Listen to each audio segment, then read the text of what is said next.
आज शाम की 5 प्रमुख सुर्खियां। रश्मिता झा आईआरएस को एनटीपीसी का सीईओ नियुक्त किया गया। महेश्वरी चौहान ने रजत और ओलंपिक कोटा हासिल किया। विलावना सेंथिल कुमार ने बैच ओपन स्क्वैश खिताब जीता। कर्नाटक के बीजेपी सांसद श्रीनिवास प्रसाद का निधन हो गया। एम.एस. धोनी ने आईपीएल में 150 जीत के साथ इतिहास रच दिया। उनटैक की 60वीं वर्षगांठ रीब्रांडिंग। उनटैक का संयुक्त राष्ट्र व्यापार और विकास के रूप में पुनः ब्रांडिंग विकासशील देशों की वकालत करने के लिए एक नई प्रतिबद्धता का संकेत देता है। संयुक्त राष्ट्र द्वारा 1964 में स्थापित उनटैक देशों को वैश्विक अर्थव्यवस्था में एकीकृत होने में सहायता करता है। यह विकास चुनौतियों का समाधान प्रदान करता है, अर्थव्यवस्थाओं में विविधता लाने में मदद करता है और वित्तीय जोखिमों का प्रबंधन करता है। आज प्रसिद्ध चित्रकार राजा रवि वर्मा की जयंती है। प्रसिद्ध भारतीय चित्रकार और कलाकार राजा रवि वर्मा का जन्म 29 अप्रैल 1848 को केरल के किलिमनूर में हुआ था।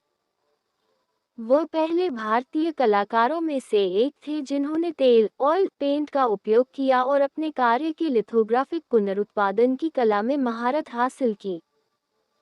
हिंदू पौराणिक कथाओं की घटनाओं के अलावा वर्मा ने भारत में भारतीयों और ब्रिटिश दोनों के कई चित्र बनाए। Idiom of the day. बौद्ध धर्म की 6 संगीति। प्रथम बौद्ध संगीति मगध में राजगृह आधुनिक राजगीर बिहार 400 BC।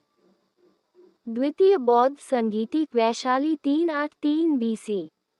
तृतीय बौद्ध संगीति पाटलिपुत्र 250 BC। चौथी बौद्ध संगीति ताम्रपन्नी श्रीलंका 72 ईस्वी।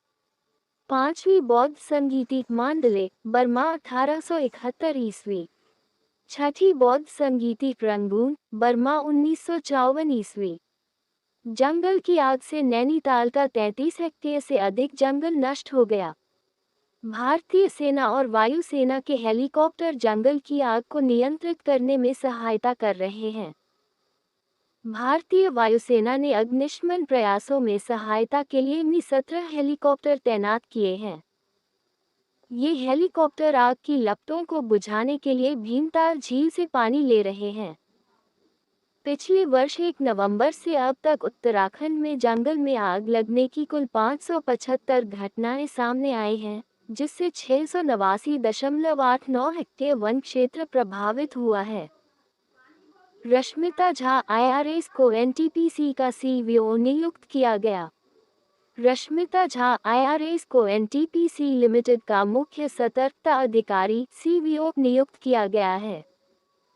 रश्मिता 1997 बैच की भारतीय राजस्व सेवा आईआरएस अधिकारी हैं। नेशनल थर्मल पावर कॉरपोरेशन विद्युत मंत्रालय के स्वामित्व में एक भारतीय महारत्न केंद्रीय सार्वजनिक क्षेत्र का उपक्रम है। 1975 में स्थापित। मुख्यालय नई दिल्ली। सीईओ गुरदीप सिंह।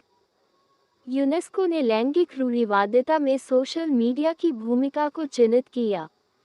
यूनेस्को की रिपोर्ट और quote technology on her terms और क्वोट ने डिजिटल तकनीक के शैक्षिकी लाभों पर प्रकाश डाला, लेकिन सोशल मीडिया द्वारा लैंगिक रूढ़िवादिता को बढ़ावा देने और रूढ़िवादी विचारों का प्रचार करने के खिलाफ चेतावनी दी।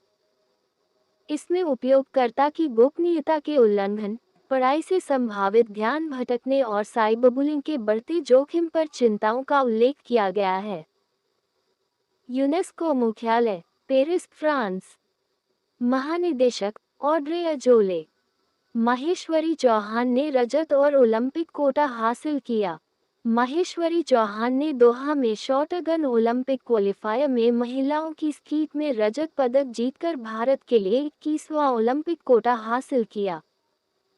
इस उपलब्धि ने शॉटगन स्पर्धाओं में भारत का 5वां ओलंपिक कोटा हासिल कर लिया, जबकि पुरुष और महिला ट्रैप और पुरुष स्कीट में 3 कोटा हासिल करने से चूक गए। चौहान ने 121/125 का राष्ट्रीय रिकॉर्ड क्वालिफाइंग स्कोर बनाया है। भारत के 4,500 वन प्लस स्टोर 1 मई को बंद हो जाएंगे।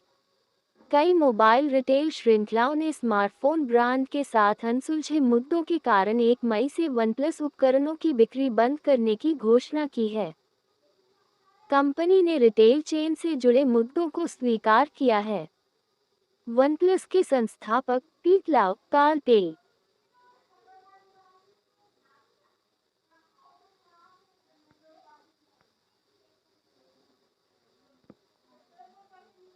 विलावना सेंथिल कुमार ने बैच ओपन स्क्वैश खिताब जीता।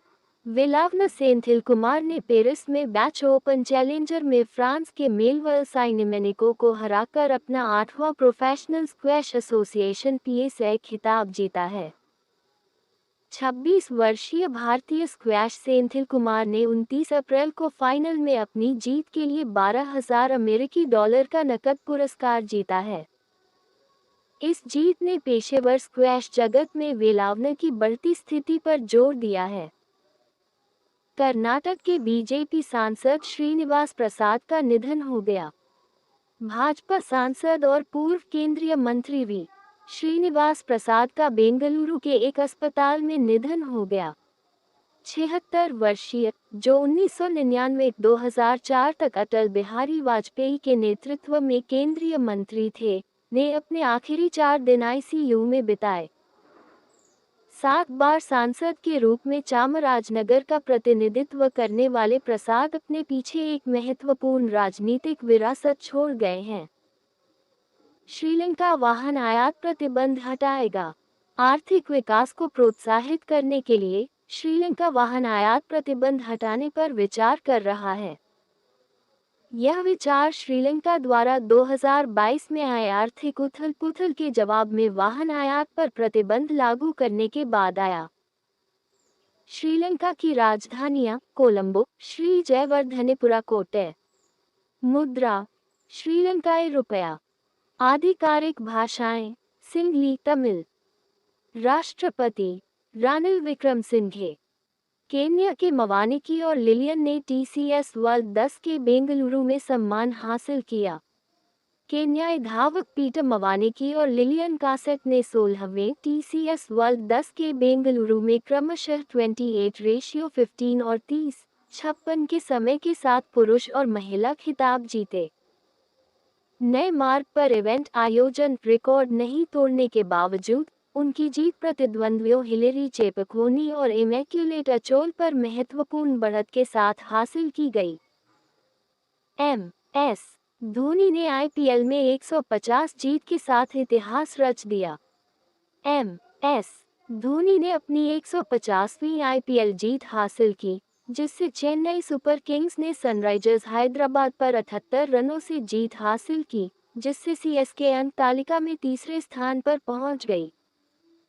धोनी के IPL रिकॉर्ड में 259 मैच खेलना, 137.13 की स्ट्राइक रेट के साथ 5,178 रन बनाना और 24 अर्धशतक लगाना शामिल है।